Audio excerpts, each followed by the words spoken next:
Sesuatu yang diakhiri dengan mati berarti kehidupan yang sebelum mati itu tidak ada arti, tidak bermakna. Dunia ini bukan hidup yang hakiki. Kehidupan yang hakiki setelah mati. Dan kematian kita cuma sekali, tidak akan mati lagi. Kalau sudah meninggal dunia dan kita pisah dari dunia menuju ke akhirat melalui proses di alam barzakh, kuburan kita menghadap mungkar nakir kita, kemudian bisa kuburan kita menjadi taman dari taman surga, bisa jadi lubang dari lubang neraka. Dan yakini kehidupan kita nanti di alam kubur jauh lebih panjang daripada hidup kita di dunia. Ada orang di bawah kuburannya masing-masing itu sudah ratusan tahun, padahal usia mereka ada yang masih muda, bahkan ada yang masih bayi. Habis kita dibangkitkan oleh Allah Subhanahu wa taala, sekian tahun kita di alam kubur, dibangkitkan oleh Allah Subhanahu wa taala, terjadilah hari kiamat dan kita akan menghadap Allah untuk dihisab. Habis proses hisab, fariqun fil jannah wa fariqun fis sa'ir. Satu golongan masuk ke surga dan satu golongan masuk neraka. Dan disitulah makna kehidupan yang abadi. Bisa abadi di neraka, bisa abadi di dalam surga.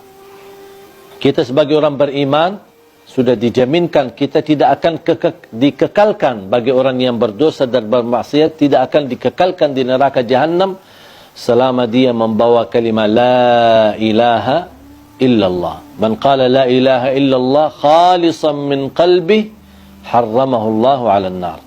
Di riwayat adkhalahu Allahu al-jannah. Diharamkan, dikekalkan di neraka Jahannam bagi orang-orang yang membawa kalimat la ilaha illallah.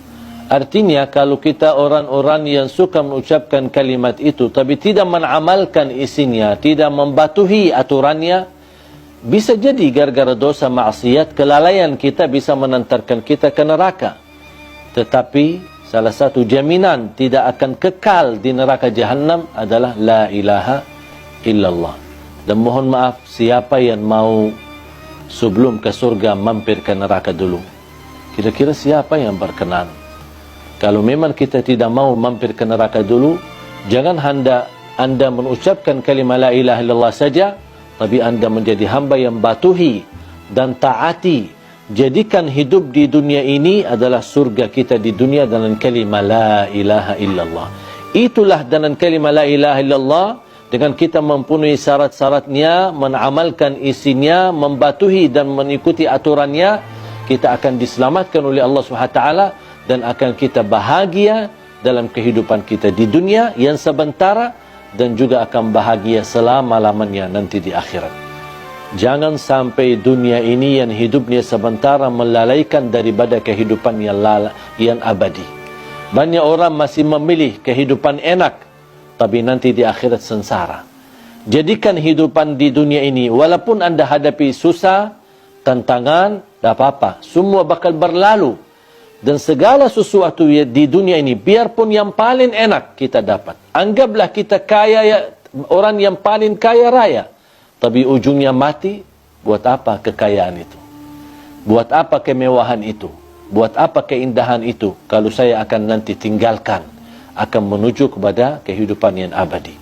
Makanya harus kita fikir cerdas untuk memperjuangkan kehidupan yang abadi, yang insya-Allah akan kita menjadi orang yang kekal di dalam surga Allah Subhanahu wa taala, insya-Allah tanpa mampir ke neraka.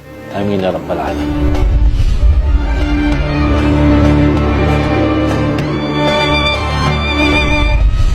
Ada satu tanda malaikatul maut cabut nyawa kita, itu sudah mati.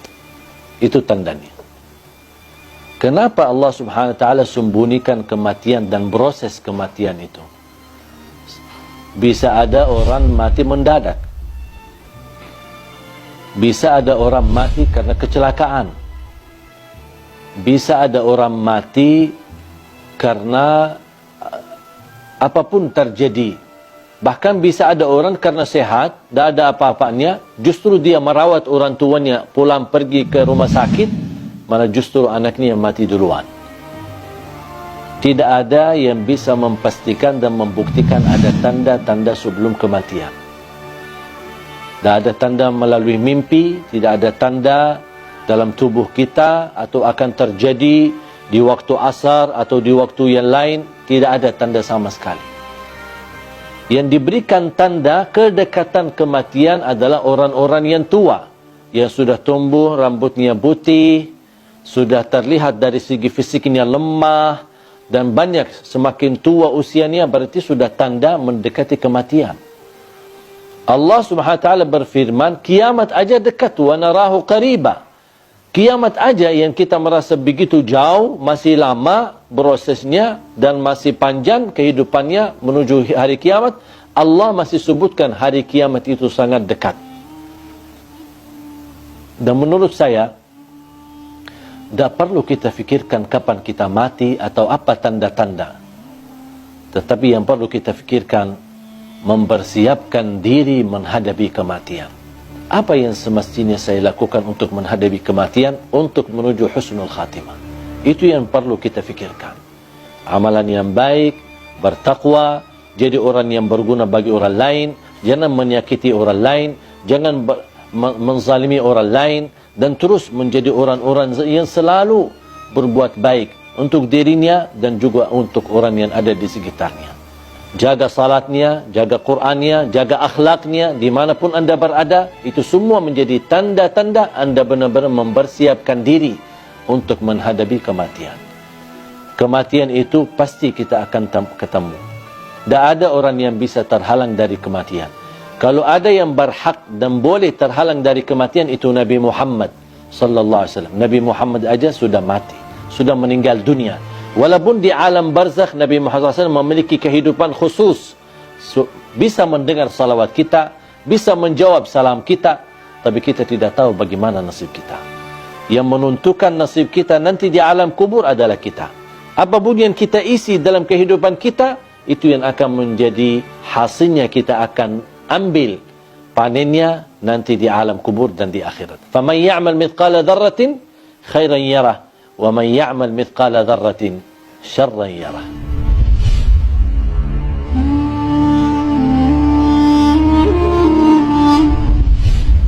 Perkataan ruh seorang yang sudah mati berada di ruang rumah kita. Ada yang berkata selama 3 malam, ada yang sampai 40 malam. Kasihanlah, ruhnya lagi diam di rumah, jasadnya di kuburan. Terus ngapain jasadnya di situ, kasihan sendirian? Kalau orang sudah di alam kubur, kemudian akan dikembalikan ruhnya. Buat apa Allah kembalikan ruh?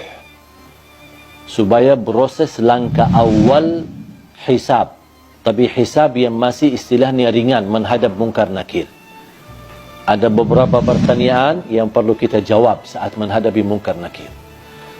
Seandainya kita berhasil lolos dari pertanyaan dan kita bisa menjawab seluruh pertanyaan mungkar nakir, berarti akan kita menikmati. Kalau lagi menikmati di alam kubur, bahagia, kuburan kita menjadi raudhatul riyadil jannah, taman dari taman surga. Buat apa ruh kita keluar dan diam di rumah kita selama 40 malam? Sebaliknya, kalau kita tidak lolos untuk menjawab pertanyaan mungkar nakir, berarti kita akan menghadapi kesiksaan yang amat pedih di dalam kubur. Dan tidak mungkin orang itu saat disiksa masih nyawanya bisa jalan-jalan kemana-mana, termasuk mampir ke rumah dan diam di rumah selama 40 malam. Itu semuanya hanya diperkirakan atau perkataan orang, tapi tidak ada dalil pun di dalam Quran atau hadis ruh kita akan diam di rumah kita selama sekian malam. Ruh kita berada di dalam tubuh badan kita saat kita dikuburkan. Allah kembalikan ruh kita akan menghadapi mungkar nakir. Kalau anda lagi menikmati bahagia, berarti akan merasakan kenikmatan tersebut bukan hanya jasad kita, tapi jasmani dan rauhani kita.